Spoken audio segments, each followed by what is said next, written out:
नमस्कार। आइए आज हम इन्वायरमेंटल जियोग्राफी की श्रृंखला में पारिस्थितिकी इकोसिस्टम को समझते हैं। इकोलॉजी को हमने समझा है। तो पारिस्थितिकी का कहने का अर्थ होता है वास्तव में किन्हीं एक निश्चित प्रदेश, कोई एक विशेष मतलब एक निश्चित एरिया है, इसी निश्चित प्रदेश में जो अंतर निर्भरता मतलब अंतर एक दूसरे पर जो निर्भरता है उसकी जो श्रृंखला मतलब रेंज पाई जाती है, दिखाई देती है, उस प्रदेश को हम इकोसिस्टम कहते हैं या पारिस्थितिक तंत्र कहते हैं। और इसी के अध्ययन मतलब जब हम इसका स्टडी करने रहते हैं तो इकोलॉजी कहते हैं। इकोलॉजी मैंने आपको कल बताया था। तो इकोसिस्टम ये वर्ड जो था वो गिवन बाई एजी टांकले 1935 में दिए थे। इस चीज़ को जानते रहिएगा, इकोलॉजी और इकोसिस्टम में कौन क्या क्या दिया था, कन्फ्यूजन आता है। तो इकोसिस्टम में टी कॉमन है और एजी टांकले में टी, आपको देख रहे हैं टी, तीसरी आप याद कर सकते हैं, ठीक है। तो इकोसिस्टम एजी टांकले ने दिया था, ठीक है। तो पर्यावरण में इकोसिस्टम की परिभाषा अगर हम देखें तो पर्यावरण जो हमारा पर्यावरण है उसमें बायोटिक मतलब जो जैविक है, लिविंग है, जो जीवित कंपोनेंट्स है, जैसे प्लांट्स हो गए, एनिमल्स हो गए, एंड माइक्रो ऑर्गेनिज्म हो गए, ठीक है, जैसे फंगी, बैक्टीरिया, माइक्रोब, और एंड तथा abiotic non living physical components. Non abiotic मतलब अजैविक, मतलब एक जैविक और एक अजैविक, जो पर्यावरण में जैविक और अजैविक पाए जा रहे हैं। अजैविक में आपका एयर हो गया, वायु हो गया, वाटर मतलब जल हो गया, सॉइल आपका मृदा हो गई, के मध्य जो परस्पर क्रिया होती है, जो परस्पर अंतर क्रिया होती है, उसी को हम इकोसिस्टम कहते हैं। तो बायोटिक एबायोटिक के मध्य जो परस्पर किसी पर्यावरण किसी निश्चित क्षेत्र में क्रियाएं होती हैं उसे हम इकोसिस्टम कहते हैं। आगे बढ़ते हैं। अगर हम एक नॉर्मल देखा जाए तो इकोसिस्टम का जो लेवल होता है वह एक सिंगल इंडिविजुअल से लेकर एक बड़े स्तर पर हो सकता है। इकोसिस्टम आप छोटे लेवल से लेकर बड़े स्तर तक रख सकते हैं। तो एक छोटे लेवल देखिए, हमें मान लीजिए हम सव्यसाची मिश्रा हैं, तो हमारा एक जो सिंगल हम व्यक्ति हो गए तो एक सिंगल प्राणी के लिए ऑर्गेनिज्म कहलाएगा। हमारी जो प्रजातियाँ पाई जा रही हैं, जो पॉपुलेशन, जो हम ह्यूमन प्रजाति में पाते हैं पॉपुलेशन, हमारा जो समुदाय है, देखिए कोई एक हिरण है, हिरण का समुदाय, हिरण की संख्या कितनी हो गई, फिर एक हिरण में ऑर्गेनिज्म आ जाएगा, हिरण की संख्या में आपका पूरा हिरण आ जाएगा कम्युनिटी में, तो उसका जो हिरण आ गए, फिर उसके बाद और जानवर उसमें आ गए तो उन सब आ जाएंगे, जैसे हाथी आ गया, बैल आ गया, तो समुदाय हो गया। फिर इकोसिस्टम उसका एक तंत्र बनता है जो उसके अंतर संबंध हो गया, ठीक है। फिर ये बायोस्फीयर जो बड़े स्तर पर इसका बृहत्तम स्तर, एक चीज़ जानते रहेगा, इकोसिस्टम से बड़ा बायोस्फीयर होता है, ये नोट कीजिएगा। इकोसिस्टम मतलब पारिस्थितिक तंत्र से भी बड़ा बायोस्फीयर होता है, जिसे बृहत्तम इकोसिस्टम कहते हैं ना, ठीक। आगे बढ़ते हैं। एक चीज़ ये एक नोट और करिएगा, खेरे किसे कहते हैं, खेरे या इसे सक्सेशन भी कहते हैं, अनुक्रम, ठीक है। तो खेरे जो है यह स्टेज होता है, स्टेज मतलब एक स्तर होता है, एक के बाद एक सीक्वेंस टाइप स्टेज होता है, जिसमें जो है इकोसिस्टम के विकास का चरण, stage of evolution of an ecosystem, एक पारिस्थितिक तंत्र में, एक पारिस्थितिक तंत्र में जो विकास का चरण है उसको हम खेरे कहते हैं। एक क्या कहते हैं कि सक्सेशन के तहत चलता है, इसमें प्राइमरी टू लास्ट सक्सेशन की तरह चलता है, मतलब एक क्या कहते हैं कि छोटे स्तर से लेकर बड़े स्तर तक जो सक्सेशन चलता है उसी को हम खेरे के अंतर्गत रखते हैं। इसे आप इसमें भी समझ सकते हैं कि एक इकोसिस्टम के विकास मतलब विकास एवं संवर्धन के विभिन्न अनुक्रम मतलब जो सीक्वेंस होते हैं, और उसमें जो है पारिस्थितिक तंत्र के विकास मतलब इकोसिस्टम के विकास डेवलपमेंट के अनुक्रमों मतलब सीक्वेंसों को कि संक्रमणकालीन अवस्थाओं मतलब ट्रांजिशनल स्टेज को खेरे कहते हैं। खेरे जो है इकोसिस्टम के श्रृंखलाबद्ध मतलब एक श्रृंखलाबद्ध के तहत क्रमिक विकास को प्रदर्शित करता है। श्रृंखलाबद्ध एक के बाद एक जो क्रमिक विकास होता है, जिसमें प्राथमिक अनुक्रम, जिसमें प्राइमरी सक्सेशन से प्रारंभ होकर अंतिम मतलब लास्ट सीक्वेंस में परिणित होता है, और जो लास्ट होता है उसे चरम क्लाइमेक्स कहते हैं। देखिए जलवायु के चरम भी क्लाइमेटिक क्लाइमेक्स भी कहते हैं। और अंतिम अनुक्रम जो लास्ट सीक्वेंस की प्राप्ति के बाद पारिस्थितिक तंत्र मतलब इकोसिस्टम में सर्वाधिक स्थिर मतलब स्टेबिलिटी की दशा प्राप्त हो जाती है। तो शॉर्ट में अगर हम कहें तो ये जो है डेवलपमेंट होता है इकोसिस्टम का, जो डेवलपमेंट का स्टेजेज है उसी को हम खेरे कहते हैं। और ये प्राइमरी टू लास्ट का स्टेज मतलब शुरुआत से लेकर प्राथमिक से लेकर अंतिम तक इसका होता है, क्लाइमेक्स लास्ट वाला क्लाइमेक्स हो जाता है। आगे बढ़ते हैं। हम इकोसिस्टम को कंपोनेंट्स के आधार पर बांटते हैं, ठीक है। कंपोनेंट्स मतलब उसके घटकों के आधार पर अगर हम बांटें तो इकोसिस्टम आपको बताया था ना, एक एबायोटिक और बायोटिक दोनों का एक परस्पर संबंध होता है। तो एबायोटिक को अगर हम देखें तो इसमें अजैविक घटक आते हैं, जिसे नॉन लिविंग, देखिए एबायोटिक कही या नॉन लिविंग, अजैविक है ना, ये नॉन लिविंग है, जीवित नहीं है। तो देखिए आपका क्लाइमेट हो गया, इसमें जलवायु आ जाएगा, एग्जाम्पल के लिए सनलाइट ले लीजिए, सौरिक ऊर्जा हो गया, वर्षा हो गया, टेम्परेचर हो गया, विंड हो गया, वायु हो गया, ये सब आपके आ जाएंगे। फिर आता है एडेफिक मतलब रिलेटेड टू द सॉइल, ये मृदा से संबंधित है। इसका एग्जाम्पल आप लिख सकते हैं, सॉइल मृदा हो गया, मिनरल जो खनिज पाए जा रहे हैं, जो ट्रॉफोग्राफी मतलब अस्थलाकृतियां पाई जा रही हैं उससे रिलेटेड है, ठीक है। ये तो हुआ आपका इकोसिस्टम में एबायोटिक। आते हैं बायोटिक पे। बायोटिक को अगर हम देखें, जिसे आप लिविंग का कहते हैं या फिजिकल का कहते हैं, तो ये जैविक, लिविंग फिजिकल नहीं बल्कि लिखिए लिविंग कहेंगे, जैविक है ना ये, फिजिकल तो एबायोटिक में आएगा। तो बायोटिक में लिविंग कंपोनेंट्स आएंगे, जैविक घटक आएंगे। इसमें देखिए तीन भागों में बांटते हैं। पहले प्रोड्यूसर, प्रोड्यूसर मतलब जो उत्पादक होते हैं, और प्रोड्यूसर में आपके आते हैं ऑटोट्राफ। ऑटोट्राफ मतलब जो स्वपोषी हैं, जो अपना खुद के भोजन बनाते हैं। जैसे एग्जाम्पल के लिए आप ले सकते हैं प्लांट। प्लांट क्या है, अपना खुद का भोजन बनाता है। ये कैसी एनर्जी लेता है, सनलाइट से। ये प्रोड्यूस एनर्जी को उत्पादित करता है, प्रोड्यूस एनर्जी करता है, ठीक है। इसका एक चीज़ जानते रहिए, ये दो भागों में, एक फोटोग्राफ होता है जो कि सनलाइट की एनर्जी लेता है, एक केमिकोग्राफ होता है जो केमिकल की एनर्जी मतलब जो सॉइल के एनर्जी को अपने अंदर समाहित करता है। तो ये स्वपोषी है प्रोड्यूसर पहला। दूसरा है कंज्यूमर। कंज्यूमर को आप हेटेरोट्रॉफ का कहते हैं, उपभोक्ता इसे कहते हैं। ये प्राथमिक कंज्यूमर के अंतर्गत आता है। तो ये जो है दूसरों पर निर्भर हेटेरोट्रॉफ करने का मतलब परपोषित मतलब दूसरों पर निर्भर हैं ये। और वहीं प्रोड्यूसर जो है अपने स्वपोषित मतलब खुद के भोजन बनाते हैं। ये ट्रांसफर ऑफ एनर्जी, इसमें एनर्जी ट्रांसफर होता है। अब इसे समझ सकते हैं, प्राइमरी से सेकेंडरी, सेकेंडरी से टर्शरी, जो ट्रैफिक लेवल होते हैं वो चेंज जाते रहते हैं, तो इसमें ट्रांसफर होता है एनर्जी का। तीसरा जो है आप डिकम्पोजर जिसे कहते हैं, या फिर इसे सेप्टोट्रॉफ कहते हैं, मृतपोषी। इसमें डिकम्पोजर मतलब आप घटक, जैसे हो गया आपके माइक्रोबैक्टीरियाज हो गए, फिर फंगीज हो गए, ये सब डिकम्पोजर में आएंगे। सेप्टोट्रॉफ करेंगे मतलब रिसाइकल एनर्जी, एनर्जी का रिसाइकल होता है, एनर्जी फिर से बनती है। फिर से सुनिएगा, प्रोड्यूसर में क्या होता है, एनर्जी प्रोड्यूस होती है, प्लांट खुद के भोजन बनाते हैं एनर्जी ऊर्जा को। और इसमें जो होता है आपके कंज्यूमर में एनर्जी जो है ट्रांसफर होती है एक माध्यम से दूसरे माध्यम में, मतलब प्राइमरी से सेकेंडरी, सेकेंडरी की तरफ कंज्यूमर। और जो ये आपका डिकम्पोजर होता है, ये रिसाइकल करता है, एनर्जी को रिसाइकल कर देता है, ठीक है, पुनः चक्रित कर देता है। आगे बढ़ते हैं। इसी कंज्यूमर और हेटेरोट्रॉफ को तीन भागों में बांटते हैं, चार भागों में। पहला आता है प्राइमरी कंज्यूमर, जिसे हार्बीवोरस कहा जाता है, मतलब जो कि शाकाहारी होते हैं, प्राथमिक उपभोक्ता इनको कहा जाता है। दूसरा है सेकेंडरी कंज्यूमर, सेकेंडरी कंज्यूमर कही या प्राइमरी कार्निवेरस, इन्हें प्राथमिक मांसाहारी कहा जाता है। तीसरा है टर्शरी कंज्यूमर, जो कि लार्ज कार्निवेरस, जो बड़े मांसाहारी होते हैं, उनको रखा जाता है। और चौथा है क्वाटनरी कार्निवेरस, जिसे ओमनीवेरस सर्वाहारी कहा जाता है, जिसमें मानव को भी रख दिया जाता है, वैसे रखना नहीं चाहिए, ठीक। आगे बढ़ते हैं। Types of ecosystem on the basis of habitat. ये स्थल मतलब आवास के स्थान, मतलब कि ये जो इसका जो टाइप है इकोसिस्टम का, वैसे तो इकोसिस्टम का टाइप बहुत होगा, आप इसको परिभाषित नहीं कर सकते, ठीक है, लेकिन हम एक हैबिटेट के आधार पर इसको बांटते हैं। तो हैबिटेट मतलब स्थान, निवास स्थान, लोकेशन के आधार पर जहाँ पे पाया जाता है। तो इकोसिस्टम को अगर हम देखें इसमें, तो एक्वेटिक इकोसिस्टम को अगर हम देखें, तो इकोसिस्टम मतलब जलीय पारिस्थितिकी तंत्र। जलीय पारिस्थितिकी तंत्र में दो टाइप के आएंगे आपके, मरीन इकोसिस्टम और फ्रेश वाटर इकोसिस्टम। मरीन मतलब सागरी पारिस्थितिकी तंत्र, और स्वच्छ जल या फिर क्या कहते हैं शुद्ध जल जो होगा उसमें आएगा। तो मरीन इकोसिस्टम में आपके ओशियन हो गया, समुद्र आएंगे, मैंग्रोव फॉरेस्ट आएंगे, फिर उसके बाद मैंग्रोव वन हो गया, एस्चुरीज की जगह पे लास्ट साल्ट मार्किंग मतलब जो खारे पानी का जो दलदल एरिया उसे लेंगे हम, ठीक है। दूसरा आता है लैंटिक नहीं, ये तो हो गया marine ecosystem. Fresh water ecosystem में क्या होगा, एक लैंटिक होगा, एक लोटिक होगा। लैंटिक में आपका स्टिल वाटर, जो एग्जाम्पल पॉन्ड्स हो गया, लेक हो गया। लोटिक में आपका फ्लोइंग वाटर, जो स्टिल वाटर मतलब स्थिर जल, जैसे पॉन्ड्स हो गया, तालाब हो गए, लेक, झील हो गया, तो स्थिर जल आ गया, लैंटिक से गए। और लोटिक में क्या होगा, फ्लोइंग वाटर, जो जल चलमान है, जैसे रिवर हो गया, ठीक है। ये तो हो गया इक्वेटिक इकोसिस्टम। आते हैं टेरेस्ट्रियल इकोसिस्टम।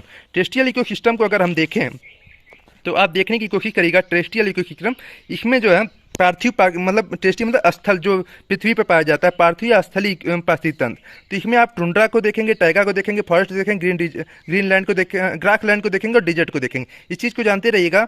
आपका जो टैगा होता है वो टुंड्रा फॉरेस्ट के बीच का पाया जाता है, इसलिए टैगा को इकोटोन पूछता है। टैगा इकोटोन किसके बीच में पाया जाता है, टुंड्रा और फॉरेस्ट के बीच में। वहीं ग्रासलैंड जो है वो फॉरेस्ट और डिजर्ट के बीच में ग्रासलैंड इकोटोन पाया जाता है। आगे बढ़ते हैं। टुंड्रा में आपका आर्कटिक हो गया, अल्पाइन हो गया, अंटार्कटिक हो गया। टैगा में आपका बोरियल हो गया, कॉनिफेरस कोनीफेरस मतलब जो कोन वाला वृक्ष पाए जाते हैं। फिर लार्ज टेरेस्ट्रियल हो गया बायोम, फिर नॉर्थ हाई लेटीट्यूड वाले हो गए, ठीक है, ये टुंड्रा हो गए। तो टुंड्रा नहीं, टैगा हो गए। ये टैगा जो है बायोम के अंतर्गत आता है, मैंने बताया ना। वहीं फॉरेस्ट को देखें तो टेम्परेट डेसिडुअस फॉरेस्ट, जिसे समशीतोष्ण पर्णपाती वन कहा जा सकता है। फिर ट्रॉपिकल रेन फॉरेस्ट, जिसे उष्णकटिबंधीय वर्षा वन कहा जाता है। ग्रासलैंड मतलब जो घास भूमियाँ हैं, जैसे ट्रॉपिकल ग्रासलैंड, फिर टेम्परेट ग्रास, समशीतोष्ण घास का मैदान, जैसे स्टेपी, प्रेरी, पम्पाक, ठीक है। और फिर उसके बाद डेजर्ट ट्रॉपिकल जैसे सवाना हो गया। अब आके यहाँ डेजर्ट, डेजर्ट में अगर हम देखें तो अंटार्कटिक का डेजर्ट, आर्कटिक का डेजर्ट, जो ये देखिए आइस वाला डेजर्ट हो गया। फिर सहारा जो गर्म वाला डेजर्ट, गोबी, कालाहारी, अफ्रीका, थार का भारत का, तो ये सब डेजर्ट हो गए। इकोटोन को देखते हैं।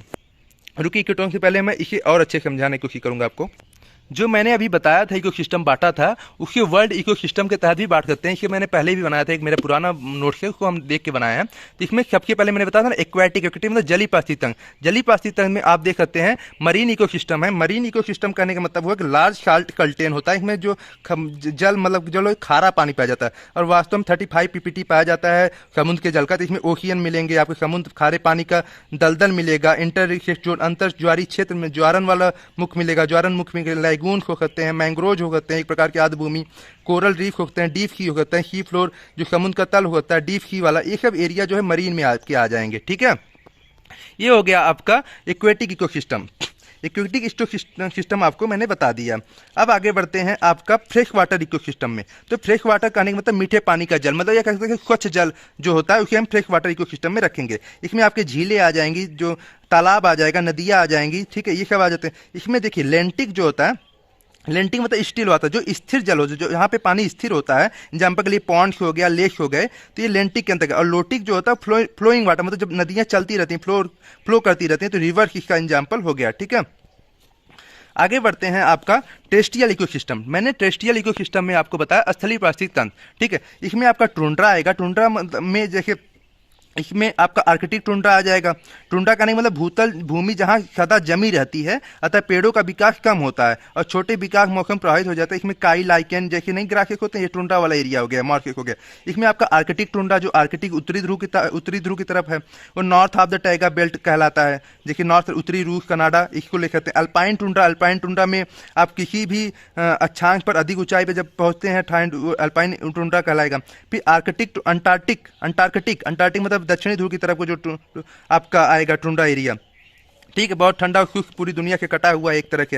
ये हो गया आपका टुंड्रा वाला। आगे बढ़ते हैं टैगा। मैंने पहले टुंड्रा बताया, अब टैगा। टैगा जो है इसमें बोरियल फॉरेस्ट आएंगे, या फिर क्या कहते हैं स्नोफार मतलब बर्फीले वन पाए जाएंगे। फिर कॉनिफेरस फॉरेस्ट मतलब शंकुधारी वन पाए जाएंगे, जिसमें मेनली पाइन्स होते हैं, स्प्रूस होते हैं, लार्चेस होते हैं। ये मुख्यतः पेड़ हैं, ठीक है, वन है। आगे बढ़ते हैं, वृक्ष हैं। फिर लार्जेस्ट टेरेस्ट्रियल बायोम, जिसमें सबसे विशाल स्थित स्थलीय बायोम जिसे कहा जाता है, उच्च स्तरीय। चौथा जो है सभी उच्च उत्तरी अक्षांशों पर टुंड्रा पाए जाते हैं। तो ये आपका टैगा वाला एरिया हो गया। ठीक है, थ्रू हाई नॉर्थन लेटीट्यूड। ठीक है, बिटवीन टुंड्रा एंड टेम्परेट, समशीतोष्ण वनों के बीच, टुंड्रा और समशीतोष्ण वनों के बीच वाला एरिया टैगा कहलाता है ना, इसलिए बायोम कहते हैं। आगे बढ़ते हैं आपका टेम्परेट डेसिडुअस। अब फॉरेस्ट वाले एरिया पे टैगा हो गया। अब फॉरेस्ट टेम्परेट डेसिडुअस मतलब समशीतोष्ण पर्णपाती वन। समशीतोष्ण पर्णपाती वन आप जान ही रहे हैं, जिसमें गर्म आर्द्र गर्मियों और कम सर्दियों वाले क्षेत्र पाए जाते हैं। फिर आगे बढ़ते हैं ट्रॉपिकल रेनफॉरेस्ट, उष्णकटिबंधीय वर्षा वन। उष्णकटिबंधीय वर्षा वन जहाँ पे ज़्यादा वर्षा होती है, आप जान ही रहे इसकी पूरी कहानी, इक्वेटोरियल वाला कहानी है पूरा। ये हो गया आपका पहला टुंड्रा, फिर आपका टैगा, फिर आपका ये हो गया आपका फॉरेस्ट। अब आते हैं ग्रासलैंड। ठीक है, ग्रासलैंड जब तक घास के मैदान या चारा का। ग्रासलैंड मैंने बताया ना आपको, इसमें आपके ग्रास टेम्परेट और सब ग्रास आ जाएंगे, प्रेरीज हो गए, ये सब ग्रासलैंड आ गए। आगे बढ़ते हैं डेजर्ट। डेजर्ट जो रेगिस्तानी एरिया है, इसमें अंटार्कटिक, आर्कटिक, सहारा, अरेबियन, अरब का, गोबी, मंगोलिया, कालाहारी, पेटागोनिया, ये सब डेजर्ट का एरिया हो जाएगा। तो आपका मैंने बताया डेजर्ट में अंटार्कटिका और ग्रासलैंड में ट्रॉपिकल और टेम्परेट स्टेपी प्रेरी हो गए। ठीक है, आगे बढ़ते हैं, इकोटोन को समझते हैं। इकोटोन जो है, ये दो पारिस्थितिक तंत्र, जो दो इकोसिस्टम है, मतलब एक आपका एक इकोसिस्टम अलग और एक इकोसिस्टम अलग, उनके बीच में जो ट्रांजिशनल जोन होता है उसी को हम इकोटोन कहते हैं। ये दो पारिस्थितिक तंत्रों मतलब टू इकोसिस्टम के बीच क्या कहते हैं ट्रांजिशनल जोन, मतलब क्या कहते हैं ट्रांजिशनल बाउंड्री, सीमा या संक्रमण क्षेत्र, जिसे कहते हैं जंक्शन की तरह, सीमांत क्षेत्र का कहते हैं, या फिर फ्रंटियर एरिया होता है। ठीक है, इसे आप ऐसे समझ सकते हैं मैंग्रोव फॉरेस्ट, एग्जाम्पल के तहत मैंग्रोव फॉरेस्ट जो आप डेल्टा एरिया देख रहे हैं, यहाँ पे आपका पश्चिम बंगाल के पूरा पूर्वी तटीय क्षेत्र है भारत का, उसको आप देख सकते हैं। एक तरफ तो आपको मरीन इकोसिस्टम मिल जाएगा, ठीक है, देख रहे हैं, एक तरफ आपको मरीन इकोसिस्टम मिल जाएगा, दूसरी तरफ आपका टेरेस्ट्रियल इकोसिस्टम, उसके बीच में आपका मैंग्रोव वन है। तो एक तरफ आपको समुद्र वाला एरिया मिल जाएगा और एक तरफ आपका स्थल वाला एरिया मिल जाएगा, उसके बीच में आपका मैंग्रोव वन है। तो इसी को हम इकोटोन कहते हैं। ये मैंग्रोव वन जो है वह इकोटोन के स्थान पर रखा जा सकता है, ठीक है, इकोटोन का एग्जाम्पल है। आगे बढ़ते हैं, ग्रासलैंड। मैंने बताया ना अभी, ग्रासलैंड मतलब घास भूमि। ग्रासलैंड को मैंने बताया ना फॉरेस्ट और डेजर्ट के बीच में पाया जाता है। फॉरेस्ट इकोसिस्टम और डेजर्ट इकोसिस्टम के बीच में आपको ग्रासलैंड मिलेगा, तो डेजर्ट और फॉरेस्ट के बीच में आपको ग्रासलैंड बायोम मिलेगा। उसी प्रकार से टैगा, मैंने बताया था बायोम आपको, टैगा बायोम, ये जो है टुंड्रा और फॉरेस्ट के बीच में पाया जाएगा। पूछता है कभी कभी प्रश्न कि ग्रासलैंड किसके बीच में पाया जाता है, तो आपका फॉरेस्ट और डेजर्ट के बीच में, और टैगा जो है टुंड्रा और फॉरेस्ट के बीच में। वहीं मैंग्रोव फॉरेस्ट जो है मरीन और टेरेस्ट्रियल इकोसिस्टम के बीच में पाया जाता है। आगे बढ़ते हैं, हम इकोसिस्टम के फंक्शन को समझते हैं, कार्य को समझते हैं। तो इकोसिस्टम का जो फंक्शन है वह, उसमें जो ऊर्जा का प्रवाह होता है, जो एनर्जी फ्लो होती है, वह यूनी डायरेक्शनल होती है। यूनी डायरेक्शनल पाथ कहने का मतलब होता है एक दिशी प्रवाह होती है। एक दिशी प्रवाह कहने का अनुसरण करती है, कहने का अर्थ हुआ कि जब एनर्जी फ्लो होती है, जैसे प्लांट हो गया, आप इसे ऐसे समझ सकते हैं, ये सन की एनर्जी प्लांट ले रही है, ठीक है। अभी प्लांट मतलब 100% एनर्जी है, इसका फ्लो हो रहा है शाकाहारी में 10%, फिर मांसाहारी में 1%, ऐसे करके जो प्रवाह हो रहा है, एनर्जी का फ्लो हो रहा है एक स्थान दूसरे स्थान में, तो ये यूनी डायरेक्शनल हो रहा है, एक दिशी हो रहा है, टू दिशी नहीं हो रहा है, एक दिशी। प्लांट के शाकाहारी में, फिर मांसाहारी में, सर्वाहारी में, फिर डिकम्पोजर के, फिर प्लांट में आ गया, तो ये एक दिशी है, ठीक है। तो एनर्जी फ्लो जो होता है वह एक दिशी होता है इकोसिस्टम में, जबकि पदार्थों मतलब जो मैटर्स होते हैं उनका जो गमन होता है या संचरण होता है वह चक्रीय मार्गों, साइक्लिक पाथ से संपन्न होता है। जैसे एग्जाम्पल है carbon cycle, nitrogen cycle, oxygen cycle, ठीक है। अभी हम आगे साइकिल को पढ़ेंगे तब देखेंगे। एनर्जी फ्लो के क्या कहते हैं कि कुछ डायनेमिक, मतलब क्या कहते हैं कि थर्मोडायनेमिक उष्मा गतिकी लॉ है, जिसमें फर्स्ट लॉ कहता है एनर्जी के लिए कि ऊर्जा energy is neither created not destroy, मतलब ऊर्जा न तो उत्पन्न होती है न इसे नष्ट किया जा सकता है, ठीक है। मतलब न ऊर्जा बनती है और न ही इसे हम नष्ट कर सकते हैं, परंतु चेंज इन मीडियम, बल्कि इसके माध्यम में परिवर्तन होता है, एक ऊर्जा दूसरे ऊर्जा में परिवर्तित हो। आप देख सकते हैं कि यहाँ के जो प्लांट की एनर्जी है वो शाकाहारी में गई, शाकाहारी से मांसाहारी में गई, ये एनर्जी आपका ट्रांसफर हो रही है। लेकिन कहिए कि आप एनर्जी खत्म हो जा रही है या एनर्जी उत्पन्न हो रही है, ऐसी कोई बात नहीं। एनर्जी ना इधर भी क्रिएटेड नॉट भी डिस्ट्रॉय, ये कभी क्रिएट नहीं। क्षण की ऊर्जा यहाँ पे ली, ये ट्रांसफर माध्यम हो रहा है, क्षण के प्लांट में गया, प्लांट के शाकाहारी मांसाहारी ट्रांसफर हो रहा है, लेकिन ये क्या कहते हैं कि क्रिएट कर रही हो या फिर डिस्ट्रॉय कर रही हो, ये स्थिति नहीं होती है। फर्स्ट लॉ ऑफ थर्मोडायनेमिक्स कहता है। सेकंड लॉ ऑफ थर्मोडायनेमिक्स कहता है कि इकोसिस्टम में जो उपस्थित तंत्र है, इकोसिस्टम में क्या होता है, एनर्जी चेंज जो होता है होने पर ऊर्जा का क्षय जो होता है, लॉस होता है, मतलब एक ट्रॉफिक लेवल के आप कह सकते हैं शाकाहारी की मांसाहारी, मांसाहारी की सर्वाहारी में। जब मान लीजिए कोई आपका शेर है, मतलब शाकाहारी कोई हिरण है, ठीक है, और मांसाहारी शेर है, तो मांसाहारी शेर जब शाकाहारी को दौड़ रहा है खाने के लिए, तो उस समय जो एनर्जी की लॉस हो रही है एक ट्रॉपिक लेवल से दूसरे ट्रॉपिक लेवल पे जाने पर जो एनर्जी चेंज हो रही है इकोसिस्टम में, उसी को हम सेकंड लॉ ऑफ थर्मोडायनेमिक्स के अंतर्गत रखते हैं कि इकोसिस्टम में एनर्जी चेंज होने पर ऊर्जा का जो क्षय होता है ट्रॉपिक लेवल पर जाने पर, ठीक है। आगे बढ़ते हैं, ये आपके थर्मोडायनेमिक्स लॉ को यहाँ पे लागू किया गया था। अब आते हैं इकोसिस्टम प्रोडक्टिविटी। इकोसिस्टम प्रोडक्टिविटी कहने का मतलब कि पारिस्थितिक तंत्र की उत्पादकता को कहने का क्या अर्थ है, तो पारिस्थितिक उत्पादकता कैसी होती है, तो इसी का इंग्लिश में लिखे हैं the rate of growth of energy या फिर कह सकते हैं organic matter per unit time by autotroph plants, मतलब जो सनलाइट के लिए ऊर्जा पाई जाती है। कहने का अर्थ हुआ किसी निश्चित समय पे, मतलब कोई एक निश्चित समय ले लीजिए पर यूनिट टाइम, 1 ईयर ले लीजिए, 2 ईयर ले लीजिए, कुछ महीने ले लीजिए, ठीक है। किसी निश्चित समय में ऑटोट्रॉफ मतलब जो प्लांट्स होते हैं, पौधे होते हैं, उनके द्वारा जो संचयित या फिर स्टोर्ड या फिर क्या कहते हैं स्थिर फिक्स्ड ऊर्जा, जो फिक्स्ड एनर्जी की मात्रा में वृद्धि की जो दर है, उसी को हम इकोसिस्टम प्रोडक्टिविटी कहते हैं। कहने का अर्थ हुआ जैसे प्लांट है गया, ये सन की एनर्जी ले रहा है, फिर सॉइल की रूट ऑस्मोसिस से जो एनर्जी ले रहा है, इसमें जो स्टोर होती रही हैं एनर्जियाँ, उसी को हम इकोसिस्टम प्रोडक्टिविटी कहते हैं। एक होता है ग्रॉस प्राइमरी प्रोडक्शन, मतलब जीपीपी। कहने के हुआ ग्रॉस मतलब टोटल। अब प्लांट का ग्रॉस प्राइमरी प्रोडक्शन हम यहाँ पे देखेंगे क्योंकि हम इकोसिस्टम पढ़ रहे हैं। तो प्लांट का ग्रॉस प्राइमरी प्रोडक्शन अगर हम देखें तो total amount of energy produce by plant, एक टोटल अमाउंट ऑफ एनर्जी आप यहाँ पे देख सकते हैं कि ग्रॉस प्राइमरी प्रोडक्शन जीपीपी मतलब शुद्ध टोटल प्राइमरी प्रोडक्शन। आप इसे मैं और अच्छे समझाने की कोशिश करूंगा। आप इसे ऐसे समझ सकते हैं, मान लीजिए आप कहीं कमा रहे हैं, ठीक, आपका जो टोटल अमाउंट जितना आपको इनकम मिलता है, माने 10,000 15,000 जो भी मिल रहा हो आपको, तो टोटल अमाउंट जो होता है उसी को हम ग्रॉस प्राइमरी प्रोडक्शन कहेंगे। वहीं नेट प्राइमरी प्रोडक्शन मतलब जो आप कमाने के बाद जो आप खर्चा कर रहे हैं उसी को हम नेट प्राइमरी प्रोडक्शन के तहत रखेंगे।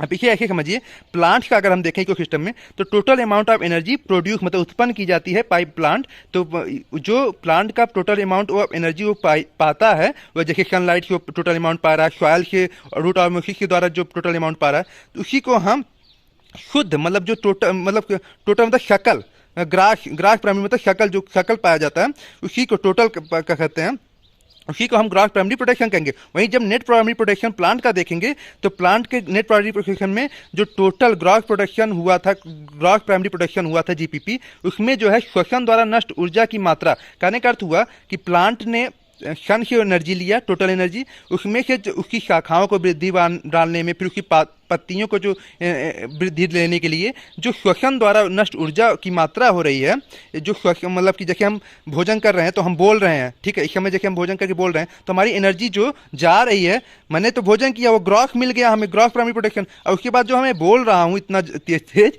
उसको अगर हम देखें तो वह श्वसन द्वारा नष्ट ऊर्जा की मात्रा है, इसी को हम नेट प्राइमरी प्रोडक्शन कहेंगे। ठीक है, आगे बढ़ते हैं, बायोमास को समझते हैं। बायोमास बहुत ही अच्छी बात है। बायोमास को देखें तो प्रति क्षेत्र इकाई में मतलब पर यूनिट एरिया में, किसी प्रति क्षेत्र इकाई में, पर यूनिट एरिया में जीवित पदार्थ, जो जीवित पदार्थ हैं, या फिर कहते हैं कि मरने के पहले जो पदार्थ हैं, वह प्लांट्स, एनिमल्स या माइक्रोब जो भी होते हैं, मतलब पौधे होते हैं, जंतु होते हैं, और माइक्रोब जो सूक्ष्म जीव होते हैं, कि शुष्क भार मतलब ड्राई वेट को हम बायोमास कहते हैं। आप ऐसे समझिएगा, इसका एग्जाम्पल के तहत बहुत अच्छे समझ में आएगा।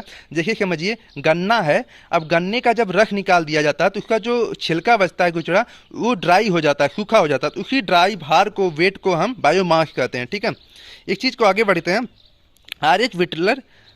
विटकर और जी.एम. वुडवेल जो थे, वो एक व्यक्ति थे, ये दोनों व्यक्ति, ये इन्होंने क्या किया कि पूरे होल अर्थ का बायोमास निकालने के लिए, पूरे होल अर्थ का एनपीपी क्या कहते हैं कि नेट प्राइमरी प्रोडक्शन, नेट मतलब शुद्ध जैसे कि आपने ग्रॉस मतलब कितना कमाया और शुद्ध मतलब कितना बचा। ठीक है, तो नेट प्राइमरी प्रोडक्शन जो है वह निकाला पूरे मतलब समस्त स्थल एरिया का, समस्त अर्थ मतलब होल मतलब टोटल अर्थ सरफेस का उन्होंने निकाला, तो 320 ड्राई ग्राम इन्होंने निकाला। ये चेंज भी हो सकता है, मतलब इन्होंने अपना एक बताया। ठीक है, 320 ड्राई ग्राम पर मीटर स्क्वायर पर ईयर में, एक साल में। ठीक है, जबकि ट्रॉपिकल रेन फॉरेस्ट का और दलदली भूमि का 2000 आपका ड्राई ग्राम है पर मीटर स्क्वायर पर ईयर। कारण ये है कि ड्राई भूमि या फिर दलदली भूमि क्या होता है, उसका आपका कहते हैं कि मास जो होता है वो बढ़ जाता है। ठीक है, वहीं वेरी लो एनपीपी अगर हम देखें, net primary production very low कहाँ मिलता है, तो स्ट्रीम डेजर्ट एरिया हो गया, तो वहाँ सूखा है, तो वहाँ पे कहाँ से आपको मास अच्छा मिल पाएगा, तो रॉक हो गया, आइस हो गया, तो ये 3 डाईग्राम होता है पर मीटर स्क्वायर में। तो ये जो आपका बायोमास था, आप समझ सकते हैं जो ट्रॉपिकल मतलब उष्णकटिबंधीय रेन फॉरेस्ट वर्षा वन वाला एरिया है, दलदली भूमि है, तो वहाँ पे पानी की मात्रा अधिक, जिसकी वजह से वेट बढ़ जा रहा है, तो यहाँ पे हाई मिल रहा है, वहीं लो आपको डेजर्ट एरिया मिलेगा। ये समझने के लिए है। आगे बढ़ते हैं, स्टेबिलिटी ऑफ इकोसिस्टम, या फिर कह सकते हैं कि homeostatic mechanism. Stability of ecosystem मतलब संतुलन की दशा, कहने का अर्थ हुआ पुनः स्थापित होने की, इकोसिस्टम में पुनः स्थापित, परिस्थिति में पुनः स्थापित की क्रिया, जिसमें जैसे ऐसे समझ सकते हैं कि जब इकोसिस्टम में बृहद स्तरीय व्यवधान हो, मतलब बृहद स्तर पर व्यवधान आ जा रहा है, उसके बाद भी स्थिरता स्थापित हो रही है, तो इसे हम स्टेबिलिटी ऑफ इकोसिस्टम कहेंगे। ठीक है, इसको आप एग्जाम्पल के तहत समझ सकते हैं। मान लीजिए किसी प्रजाति मतलब कोई स्पीशीज है, उनके सदस्यों की संख्या में अचानक वृद्धि हो जाए या कमी आ जाए, ह्रास हो जाए। ठीक है, और इकोसिस्टम के अंदर जो निहित स्वतः नियंत्रण की व्यवस्था है, जो हमारा एक इकोसिस्टम है उसके अंदर जो स्वतः नियंत्रण की व्यवस्था द्वारा प्रजाति की जो संख्या थी, मतलब स्पीशीज की जो मतलब की पॉपुलेशन थी, पुनः सामान्य हो जाती है, पुनः वापस आ जाती है, तथा इकोसिस्टम की स्थिरता जो स्टेबिलिटी थी वह पुनः स्थापित हो जाती है। तो इस समस्त प्रक्रिया को होमोस्टैटिक क्रियाविधि या कह सकते हैं कि होमोस्टैटिक मैकेनिज्म या इकोसिस्टम स्टेबिलिटी कहते हैं। अब आगे बढ़ते हैं, एक टर्म और है डाइवर्सिटी एंड स्टेबिलिटी थ्योरी, सब समझने के लिए टर्म है डाइवर्सिटी स्टेबिलिटी थ्योरी। मतलब कहने का अर्थ हुआ विविधता और स्थिरता की थ्योरी। कहने का अर्थ हुआ कि किसी निश्चित इकोसिस्टम में व्याप्त विविधता, जो कोई एक निश्चित इकोसिस्टम है उसमें जो डाइवर्सिटी व्याप्त है और जटिलता मतलब कॉम्प्लेक्सिटी है, उस सिस्टम मतलब तंत्र के जीवों की संख्या की स्थिरता को बढ़ाती है। कहने का अर्थ, इसे आप एग्जाम्पल से बहुत अच्छे समझेंगे। कहने का अर्थ हुआ कि मान लीजिए आपका कोई थाली है जिसमें आप भोजन करते हैं, उसमें कई वैरायटी मतलब कई विविधता के जब चीज़ें रखी रहेंगी विविधता, तो वो आपको उसमें ताकत मिलेगी। आप समझिए कि रोटियाँ खाएंगे तो ताकत उतनी नहीं मिलेगी। दाल चावल रोटी सब्जी सलाद, फिर उसके बाद और चीज़ें अगर उसमें दूध और जो भी कुछ भी डालेंगे आप, जिससे आपकी मतलब कि विविधताओं में वृद्धि बढ़ेगी, तो तो उसके क्या है, स्टेबिलिटी बढ़ेगी आपकी। वहीं अगर विविधता कम होगी, सिर्फ रोटियाँ खाएंगे, तो आपकी ताकत कम रहेगी। तो ये डाइवर्सिटी स्टेबिलिटी थ्योरी है।